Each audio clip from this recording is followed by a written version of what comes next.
कृष्णा दोस्तों, गंगा ज्ञान दर्पण चैनल में आपका पुनः स्वागत है। प्रिय दर्शक बंधुओं, आज लेकर के आए हैं इस वीडियो में एक ऐसी कहानी जो कि ये कहानी आपके लिए बहुत ही ज्ञानवर्धक होने वाली है और ये कहानी आपको बहुत अच्छी जानकारी देकर के जाएगी। मित्रों, कहते हैं कि दुनिया में कोई भी स्त्री बांझ रहना नहीं चाहती। हर कोई स्त्री यही चाहती है कि मैं अच्छी से अच्छी संतान के लिए जन्म दूं। मैं संसार में स्त्री रूप धारण करने के बाद आई हूं तो मैं मां बनूं और मेरे नाम के आगे कभी बांझपन का कलंक ना लगे।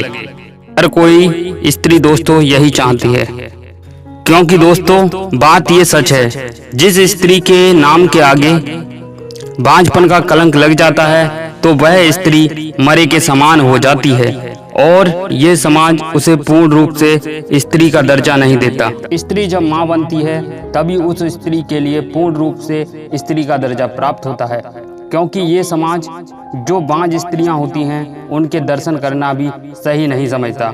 उनके सुबह सुबह दर्शन करना बहुत बड़ा दोष समझता है।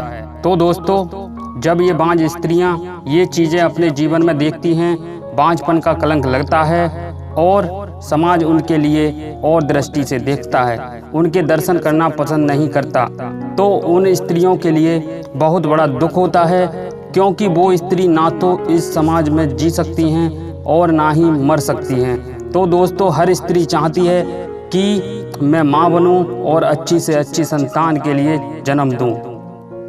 और दोस्तों, जब स्त्री संसार में आती है तो ईश्वर से वह यही प्रार्थना करती है कि हे प्रभु, तूने मुझे स्त्री बनाकर इस संसार में भेजा है तो हमारे नाम के आगे बांझपन का कलंक मत लगवा देना, क्योंकि बांझपन का कलंक बहुत ही बुरा होता है और कांटे से भी ज़्यादा चुभता है। क्योंकि बांझ स्त्री जब समाज में निकलती है तो लोग उसकी तरफ देखना भी पसंद नहीं करते। इसलिए हे प्रभु, दुनिया में हमें भेजा है तो बांझपन का कलंक मेरे नाम के आगे मत लगने देना। दोस्तों, हर स्त्री प्रभु से यही विनती करती है और कामना करती है। तो दोस्तों, यह कहानी उन स्त्रियों के लिए बहुत ही अच्छी जानकारी देकर के जाएगी और उनके लिए बहुत ही ज्ञानवर्धक है। जो स्त्रियां बांझ हैं, जिन स्त्रियों के कोई संतान नहीं है, यदि इस वीडियो की कहानी आपने ध्यान से सुनी और उसको समझ लिया, जो इस कहानी के द्वारा बताया गया कार्य आपने कर लिया, तो हमें आशा है, विश्वास है कि आपके नाम के आगे जो बांझपन का शब्द का कलंक है वो मिट जाएगा, खत्म हो जाएगा और आप एक अच्छी संतान के लिए जन्म देंगी।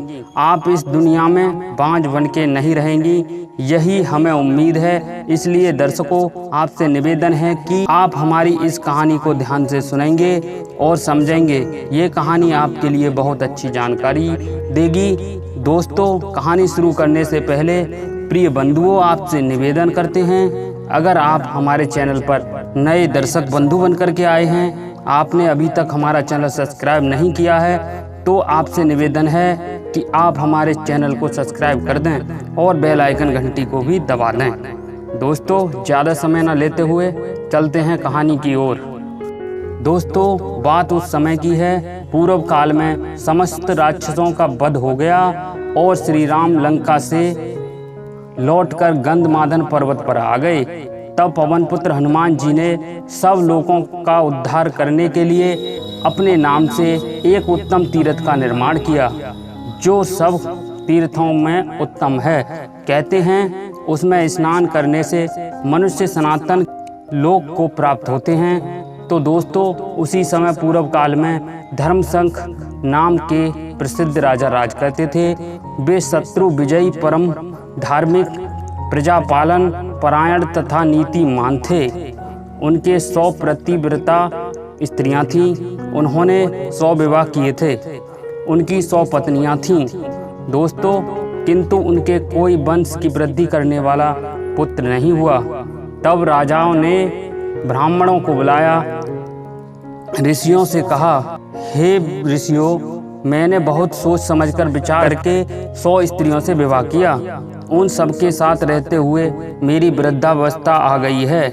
अतः आप बताएं कि किस उपाय से मेरे बहुत से पुत्र होंगे, क्योंकि मेरी 100 रानियों में से एक को भी कोई संतान नहीं है। रास्ता बताइए, ऐसा कोई उपाय बताइए जिससे कि मेरी प्रत्येक पत्नी के लिए एक एक गुणवान पुत्र हो जाए। बैठकर सोचिए, थोड़ा बड़ा दुष्कर ही कर्म क्यों ना हो। यदि उससे ये कार्य सिद्ध होने वाला हो तो उसे भी मैं अवश्य करूँगा। मित्रों, राजा के इस प्रकार पूछने पर सब ऋषिगण एवं पुरोहित जो एकत्र हुए और उन्होंने अपना निश्चय किया और सलाह दी और विचार प्रकट करने के बाद वो राजा से बोले, हे राजन, कोई परम पवित्र गंधमादन पर्वत है, दो दक्षिण समुद्र के बीच सेतु के रूप में विद्यमान है। वहाँ लोग विख्यात हनुमत कुंड है, जो बड़े भारी दुखों का नाश करने वाला और स्वर्ग एवं मोक्ष फल देने वाला है। वो नरकों के कलेशों का निवारण तथा दरिद्रता को दूर करने वाला। हे राजन, पुत्रहीन मनुष्यों को पुत्र और स्त्रीहीन पुरुषों को स्त्री देने वाला है। वहाँ समय पूर्वक स्नान करके तुम एकाचरित हो उस तीर्थ के तट पर पुत्रेष्टि यज्ञ करो। उससे तुम्हारी 100 स्त्रियों को एक एक पुत्र प्राप्त हो सकता है। मित्रों, ये सब सुनने के बाद धर्मशक जो थे अपनी स्त्री, मंत्रियों एवं सेवक और पुरोहित जी को साथ लेकर यज्ञ की आवश्यक सामग्री सहित दक्षिण के उस गंधमादन पर्वत पर पहुंच गए। वहां जाकर के उन्होंने सैनिकों सहित हनुमत कुंड में स्नान किया। उसके बाद वह एक किनारे पर ठहरकर प्रतिदिन स्नान करते रहे। तत्पश्चात वसंत ऋतु आने पर चैत्र मास के पुरोहित सहित राजा ने पुत्रेष्टि यज्ञ प्रारंभ किया। पुरोहित एवं ऋषियों ने सर्व कर्म संपन्न किए। 100 पत्नी सहित राजा को जब ये यज्ञ समाप्त हुआ, दोस्तों, जब पुरोहित ने हवन से बचे हुए खीर को लेकर राजा की सब स्त्रियों को भोजन कराया, उसके बाद राजा धर्मशग ने अपनी 100 पत्नियों के साथ ध्यान स्नान किया और ऋषियों को बहुत सी दक्षिणा दी। इस प्रकार यज्ञ पूरा करके मंत्री परिवार और पत्नियों के साथ धर्मात्मा राजा प्रसन्नता पूर्वक अपनी राजधानी को लौट आए। दोस्तों, कुछ समय में जब 10वां मास व्यतीत हुआ, दोस्तों, उधर 100 रानियों ने गर्भ धारण किया और कुछ समय में जब 10वां मास व्यतीत हो गया, तब उन 100 स्त्रियों ने 100 गुणवान पुत्रों को जन्म दिया। एक एक पुत्र सब स्त्रियों ने गर्भ से पैदा हुआ। दोस्तों, जब वह सब पुत्र बढ़कर युवा हुए, तब राजा ने उन्हें राज्य बांटकर के उन्हें दे दिया और स्वयं वह अपनी स्वेच्छ स्त्रियों के साथ गंधमादन पर्वत पर यानी हनुमत कुंड के किनारे जाकर तपस्या करने लगे। भगवान शंकर का ध्यान करते हुए तपस्या में लीन हुए राजा को जब वहाँ बहुत समय व्यतीत हो गया, तब एक दिन वो मृत्यु को प्राप्त हो गए। दोस्तों, उनकी पत्नियों ने भी उन्हीं का अनुसरण किया। राजा के ज्येष्ठ पुत्र सुगंध ने पिता माता का दाह संस्कार करके श्रद्धा पूर्वक श्राद्ध कर्म इत्यादि किए। राजा पत्नियों सहित वैकुंठ लोक में चले गए। इधर स्वतंत्र आदि सब महातेजस्वी राजकुमार आपस में ईर्ष्या द्वेष का त्याग करके अपने अपने राज्य का उपभोग करने लगे। इस तरह दोस्तों, धर्मसंग राजा के 100 स्त्रियों की एक एक संतान हुई।